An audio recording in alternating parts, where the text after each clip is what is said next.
Olá, olá, seja bem-vindo a mais um Forja de Homens e Mulheres, seja bem-vinda. Aqui eu falo o que nós pais, mães, podemos fazer hoje, enquanto nossos filhos ainda são crianças, enquanto nós estamos forjando os homens e mulheres que eles vão ser no futuro.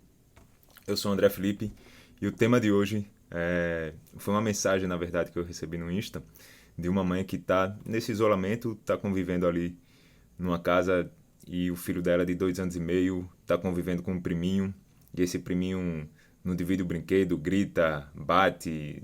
É uma criança que basicamente não tem limites, né? Então, esse é o nosso tema de hoje. O que ela pode fazer? E, na verdade, essa é uma gravação. Eu fiz a live, por algum motivo a live não... Na verdade, eu apertei o botão errado. O meu ego queria dizer que foi por algum motivo. Mas, na verdade, eu apertei um botão errado e a gravação não subiu. Então, estou fazendo aqui para você poder assistir. Então, vamos lá. Vou começar falando duas situações que eu passei. Uma foi ali na quinta série, outra foi na sétima série. Então, eu fui o mais novo da turma, né? Meus pais tiveram que ir trabalhar. E aí eu com 1 ano e 2 meses entrei no maternal, a idade era 2 anos, acabou que eu era o mais novinho da turma. E sempre que tinham as brigas, eu acabava apanhando, porque uma criança de 7 com uma criança de 6 faz bem mais diferença. E normalmente eu revidava. Só que teve duas vezes, uma vez na quinta série, uma vez na sétima série, que eu não revidei. E foi porque eu me acovardei mesmo, não foi outra coisa não. E essas foram as duas vezes que eu mais me machuquei. Fisicamente não, né? Porque quando eu revidava, acabava que eu apanhava mais, fisicamente era pior. Mas essas duas vezes me machucou mais porque eu fiquei me questionando, caramba, por que eu não me defendi? Poxa, por que eu me acovardei? Por que eu não fui pra cima? Mesmo sabendo que ia apanhar, mesmo sabendo que ia tomar o revés, mas é uma questão de você se defender a nível de identidade e não só a nível físico, porque essa ferida na identidade é muito mais profunda e dura muito mais tempo do que a ferida de um supercílio aberto, por exemplo, numa briga, do que a ferida de um dente quebrado, qualquer coisa numa briga. Porque a dor física passa, né? Passa rapidinho. Você resolve ali e passa na hora, mas algumas dores lá da alma, elas acabam demorando mais. Então essas duas demoraram pra passar. Não foi nada que eu fiquei, ah meu Deus do céu, ficou traumatizado. Não fiquei não. Mas vez ou outra isso vinha na minha mente e eu perguntava, poxa, por que eu não me defendi? Naturalmente que isso me fez mal. Eu lembro de poucos dias depois que... Essa foi na sétima série. Poucos dias depois dessa vez da sétima série, eu vi um colega meu, menor também, se defendendo e eu falei, poxa, aí eu devia ter feito assim. Então, o que eu, André, penso de crianças que estão apanhando na escola, de um coleguinha? Existe um processo de maturação. Normalmente a gente quer ver os nossos filhos no final do processo. A gente quer ver o resultado, né? Não só os nossos filhos, mas de maneira geral. Mas existe um processo de amadurecimento. Eu percebo três fases nesse processo de amadurecimento. O primeiro que eu ensinei para o meu filho foi: filho, eu não quero ver partindo de você nenhum tipo de violência. Eu não quero ver você partindo de você batendo coleguinha, não quero ver você de covardia, não quero ver você pegando ninguém por trás, nada disso. A gente não está aqui para ser violento, a gente não está aqui para agredir, a gente está aqui para respeitar as diferenças e tudo mais e conviver em harmonia. Então eu não quero ver partindo de você qualquer tipo de violência. E com crianças a gente conversa, a gente fala isso, a gente conta histórias, a gente passa os nossos valores de diferentes maneiras e principalmente vivendo, né? Elas veem a gente e elas vão imitando a gente. A educação se dá muito mais no viver do que no falar. O segundo passo é sim ensinar seu filho a se defender. A segunda fase desse processo de maturação é ensinar sim seu filho a se defender, porque talvez você fale, André, mas você é cristão e você sempre traz exemplos de ensinamentos de Jesus aplicado à vida prática, não a nível espiritual ou religioso, mas você sempre traz de forma prática mesmo. E Jesus não fala de dar outra face. Por que você está dizendo da criança se defender? O que Jesus fala de dar outra face é muito quando você é voltado numa situação que você está sob o jugo de um ser mais poderoso, que você está eu não estou encontrando a palavra para falar, mas que você está debaixo de uma força, de uma autoridade, obrigatoriamente você está naquela situação. Então, por exemplo, o Nelson Mandela passou décadas preso e ele foi um cara que nunca esteve encarcerado. Por mais que fisicamente ele tivesse preso, durante a prisão ele se preparou, ele se formou em direito, se eu não me engano, ele estudou e ele, quando saiu da prisão, ele foi até o primeiro presidente negro da África do Sul, tinha ali o apartheid, aquela história toda lá. E aí perguntaram para ele uma vez, Nelson, por que você acorda, você nunca vai sair daqui, isso aqui é para sempre. Por que você está sempre otimista? Por que normalmente você está para cima assim? E ele falou, eles podem prender o meu corpo, mas jamais eles podem prender o meu espírito, a minha mente. Então esse é um cara que é impossível de encarcerar. Esse é um cara que é impossível. O cara está dentro da cadeia e é livre. Porque na mente dele existe a disposição de se entregar. Não tem como você prender alguém que está disposto a se entregar. Essa era a postura, a característica do Nelson Mandela, assim como Jesus também, na cruz. Obviamente que o que segurava o corpo de Jesus ali era os pregos, a corda e tudo mais, mas Jesus voluntariamente se entregou para aquilo. O cara estava crucificado, chicoteado, pregado e era livre. Porque no coração dele, no espírito dele, havia essa disposição. E não tem como você prender alguém que está disposto a se entregar. Mas esse é o que Jesus fala de dar a outra face. Então, quando você está sob o jugo de um domínio como esse, de uma prisão e tal, para você não ser preso, você se entrega. E aí é você dar a outra face. Isso não tem nada a ver com não se defender.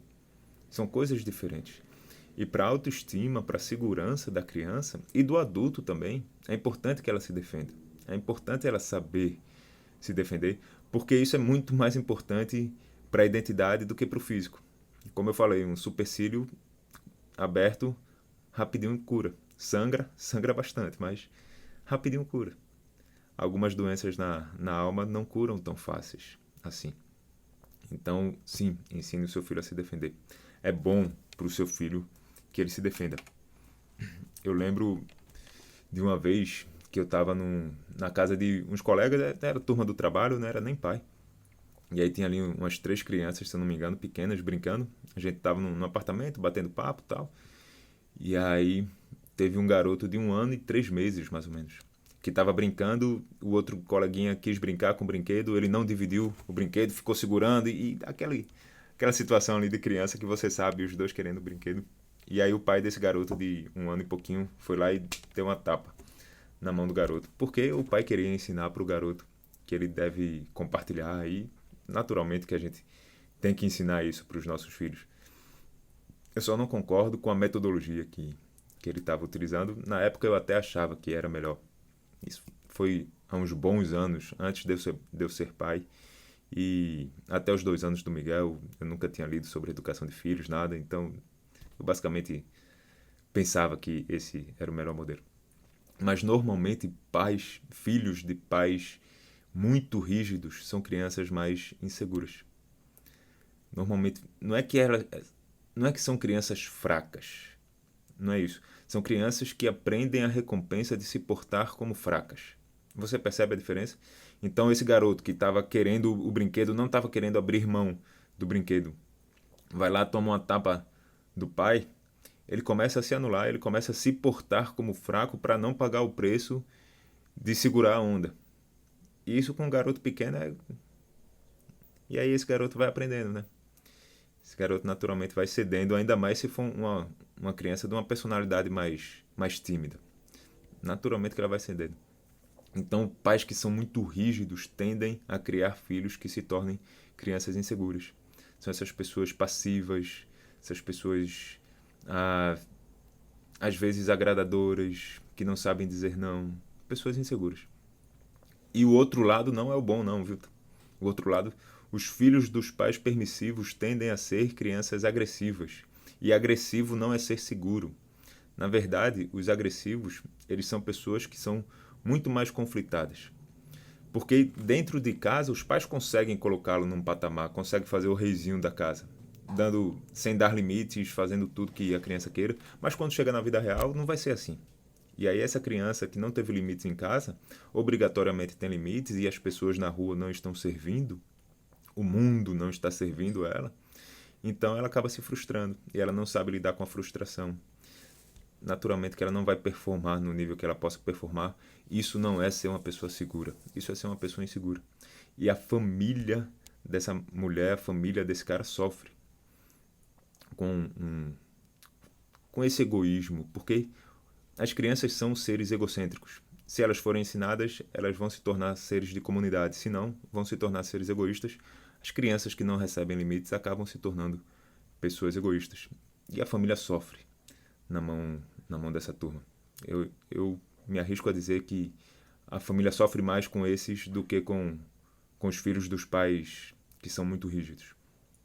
Então, esses são os dois perfis que os pais podem criar. E na prática, André, como que você fez para ensinar o seu filho a se defender? Teve uma vez que eu fui buscar o Miguel na escola e teve um coleguinha lá que bateu nele. Ele me contou, a gente estava voltando para casa, ele estava no carro. Aí ele falou, papai, o coleguinha me bateu e tal. E eu voltei para casa pensando, poxa, o que eu ensino para o meu filho agora? E aí eu lembrei dessas duas histórias que eu contei no início para vocês, quando eu estava ali na quinta e na sétima série. E aí chegou em casa, eu botei ele em pé na cama. Eu tinha uma cama king grandona. E aí ele falou, filho, vem fazer com o papai igual o seu coleguinha fez com você. Ele ficou meio assim, meio ressabiado. Eu falei, vem filho, o papai tá falando. Aí ele foi, quando ele veio, deu um empurrão nele, ele caiu na cama assim, assustado. Aí eu falei, levanta e vem de novo. E de novo, e de novo, e de novo. Agora o papai vai pra cima de você. Eu quero que você me empurre com toda a sua força, combinado? Combinado, papai. E eu fui pra cima dele, ele me empurrou e eu fui ensinando, empurra assim, empurra no peito e tal, e a gente foi repetindo. Acabou que virou uma grande brincadeira, né? Só que eu fiz isso várias vezes com o Miguel, vários dias, muitas vezes. E teve vez, já que eu fui buscar ele na escola, ele falou, papai, o coleguinha veio bater em mim. E aí, filho, o que você fez? Aí eu empurrei ele. Eu falei, é isso aí, filho. E por dentro eu, yes! Apesar de não ser a postura mais aprovada pelos professores e tudo mais, mas por dentro eu confesso que eu dei uma comemorada. E eu fiz isso tantas vezes que acaba incutindo, né, na criança. Outra coisa que você pode fazer muito, a melhor dica que eu tenho para dar para você é essa que eu vou falar agora. Se o seu filho tá